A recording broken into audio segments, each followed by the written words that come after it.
ਜਿਹੜਾ final match ਹੁੰਦਾ ਪਿਆ ਸੀ ਵੈਸੇ ਗਰਾਊਂਡ ਦੇ ਵਿੱਚ ਫੁੱਟਬਾਲ ਯੂਜ਼ ਹੋਈ ਹੈ ਨਾ, ਉਹ ਪਾਕਿਸਤਾਨ ਨੇ ਦਿੱਤੀ ਹੈ। ਆਫੀਸ਼ੀਅਲ ਫੀਫਾ ਫਾਈਨਲ ਬਾਲ ਜਿਹੜੀ ਹੈ ਉਹ ਬਰਾਹ ਰਾਸਤ ਇੱਥੋਂ ਗਈ ਹੈ ਪਾਕਿਸਤਾਨ ਤੋਂ ਅਮਰੀਕਾ। ਇਹ ਕੋਈ ਛੋਟੀ ਗੱਲ ਨਹੀਂ ਹੈਗੀ।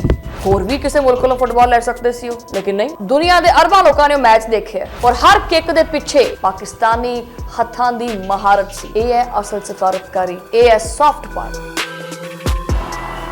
दुनिया के इस नक्शे के उत्ते दो मुख्तलिफ कहानियां नजर आंदियां। एक कहानी हैगी है मेहनत दी, हुनर दी और इज्जत दी। दूजी कहानी हैगी है साजिश, प्रोपेगेंडा, इल्जाम और बदनाम।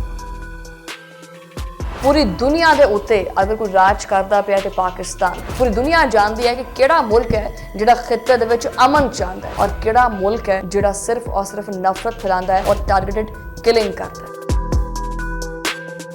बिस्मिल्लाहिर्रहमानिर्रहीम, अस्सलाम वालेकुम। तुसी देख रहे हैं 360 डिजिटल पंजाबी और मैं हाँ तुहाडी मेज़बान शुमाइला नियाज़।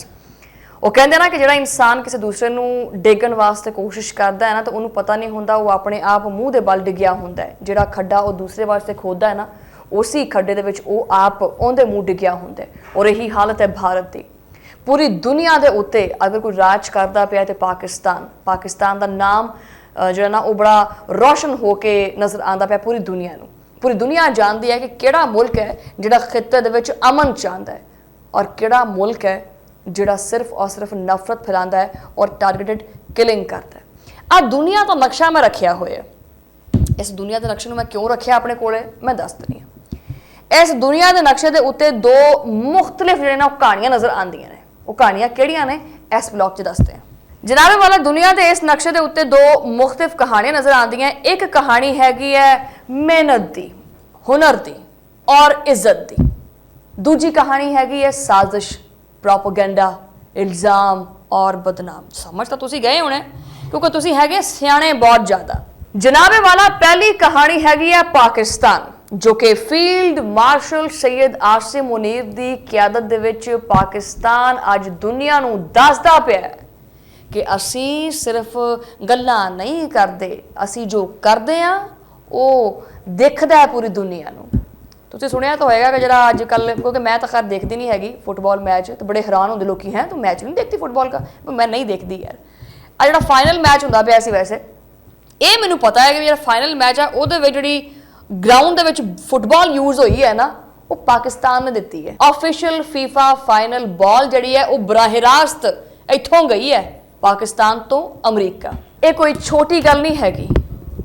होर भी किसी मुल्क को फुटबॉल ले सकते सी, लेकिन नहीं। दुनिया के अरबां लोगों ने मैच देखा और हर किक के पिछे पाकिस्तानी हत्थां दी महारत सी। ये है असल सफारतकारी, ये है सॉफ्ट पावर। जदों तुहाडा मुल्क दुनिया के सब तो वड्डे स्टेज के उत्ते अपना झंडा लहरांदा पिया होवे ना कि खेड के जरिए, तो पूरी दुनिया मन जाती है कि किहड़ी कौम दे विच टैलेंट है, किहड़ी कौम दे विच जिहड़ा ना वो अमन परस्ती हैगी है, किहड़ी कौम जिहड़ी वो मिलनसार हैगी है।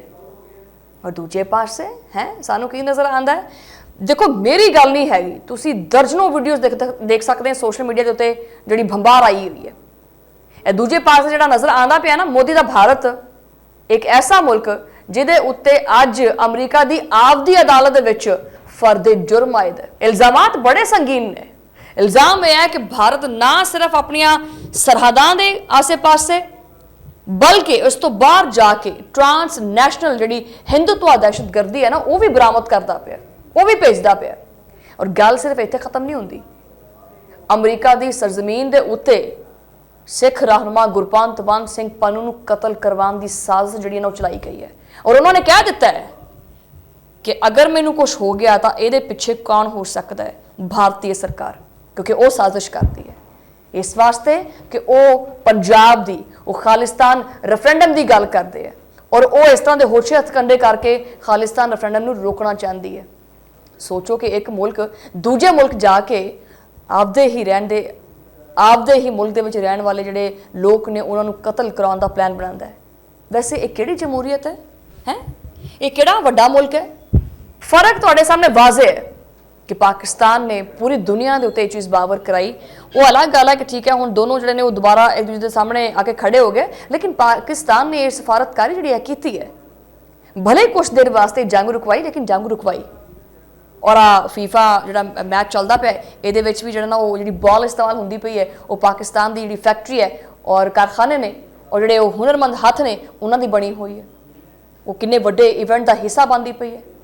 ਇਹ ਜਿਹੜੀ ਬਾਲ ਗਰਾਊਂਡ ਦੇ ਵਿੱਚ ਘੁੰਮਦੀ ਪਈ ਹੈ ਨਾ, ਇਹਦੇ ਨਾਲ ਨਾਲ ਪਾਕਿਸਤਾਨ ਦਾ ਨਾਮ ਵੀ ਘੁੰਮਦਾ ਪਿਆ ਪੂਰੀ ਦੁਨੀਆ ਦੇ ਵਿੱਚ। ਜਦੋਂ ਇੱਕ ਮੁਲਕ ਦੇ ਉੱਤੇ ਕਤਲ ਦੀ ਸਾਜ਼ਿਸ਼ ਦਾ ਮੁਕੱਦਮਾ ਚੱਲਦਾ ਪਿਆ ਹੋਵੇ ਔਰ ਦੂਜੇ ਪਾਸੇ ਜਿਹੜਾ ਨਾ ਉਹ ਇੱਕ ਐਸਾ ਮੁਲਕ ਉੱਭਰ ਕੇ ਸਾਹਮਣੇ ਆਂਦਾ ਹੋਵੇ ਜਿਨੇ ਬਹੁਤ ਸਾਰੇ ਜਿਹੜੇ ਨਾ ਉਹ ਫੱਟ ਝੇਲੇ ਹੋਏ ਨੇ, ਉਹਦਾ ਨਾਮ ਅੱਜ ਚਮਕਦਾ ਪਿਆ ਤੇ ਪੂਰੀ ਦੁਨੀਆ ਨੂੰ ਵਾਜ਼ਿਹ ਹੋ ਜਾਂਦਾ ਹੈ।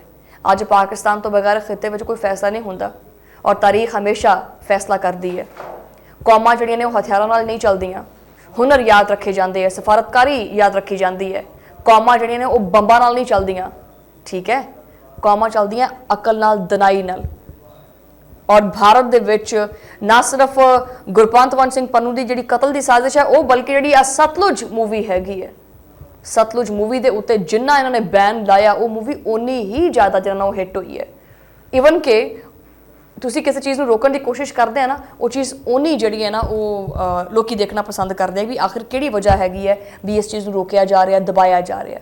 ਸੋ ਫਰਕ ਪੂਰੀ ਦੁਨੀਆ ਦੇ ਅੱਗੇ ਵਾਜ਼ਿਹ ਹੈ ਕਿ ਕਿਹੜਾ ਮੁਲਕ ਜਿਹੜਾ ਹੈ ਉਹ ਤਰੱਕੀ ਦੀ ਰਾਹ ਦੇ ਉੱਤੇ ਹੈ ਔਰ ਕਿਹੜਾ ਮੁਲਕ ਜਿਹੜਾ ਹੈ ਉਹ ਹਨੇਰੇ ਵੱਲ ਜਾਂਦਾ ਪਿਆ। ਅੱਜ ਵੀ ਭਾਰਤ ਵਾਸਤੇ ਜ਼ਲਾਲਤ ਹੈ, ਕੱਲ ਵੀ ਭਾਰਤ ਵਾਸਤੇ ਜ਼ਲਾਲਤ ਹੋਏਗੀ। ਅੱਜ ਕੱਲ੍ਹ ਬੜੇ ਨਵੇਂ ਜਿਹੜੇ ਨਾ ਉਹ ਸ਼ਗੂਫੇ ਚੱਲਦੇ ਪਏ ਹੈ, वो तो मैं अगले व्लॉग में डिस्कस करांगी वैसे, लेकिन जो मशरक़ वुस्ता और आबने हुरमुज़ वाला मामला ये भी आप अगले व्लॉग में डिस्कस करते हैं। लेकिन एक चीज़ बड़ी वाज़ेह है कि भारत जिस तरह पाकिस्तान के टुकड़े करना चाहता सी, अज भारत के आपदे अंदर टुकड़े टुकड़े होंदे पे। भारत जो ना वो जिल्लत का शिकार होंदा पे। भारत के अकलीतां गैर महफूज ने, नौजवानों को रोज़गार नहीं मिलता पाया। कांग्रेस जनता पार्टी जी है वो सड़कों के उत्ते बैठी हुई है, नौजवान सड़कों के उत्ते है, किसान सड़कों के उत्ते है। मतलब हर पासे भारत जिहड़ा है वो सिर्फ और सिर्फ बदनाम होंदा पिया। अज पाकिस्तान नूं कितनी इज्जत मिलती पई है और दूजे पासे ए मोदी जिहड़ा है जदों बाहर जाता है ये आपदे वास्ते जलालत इकट्ठी करके ते ले आंदा है। बहरहाल पाकिस्तान ने हमेशा अमन का पैगाम दिता है और पाकिस्तान हमेशा अमन का पैगाम भी दिंदा रहेगा। तुहानूं मुलाकात होगी अगले व्लॉग दे विच, उदों लई अल्लाह निगहबान।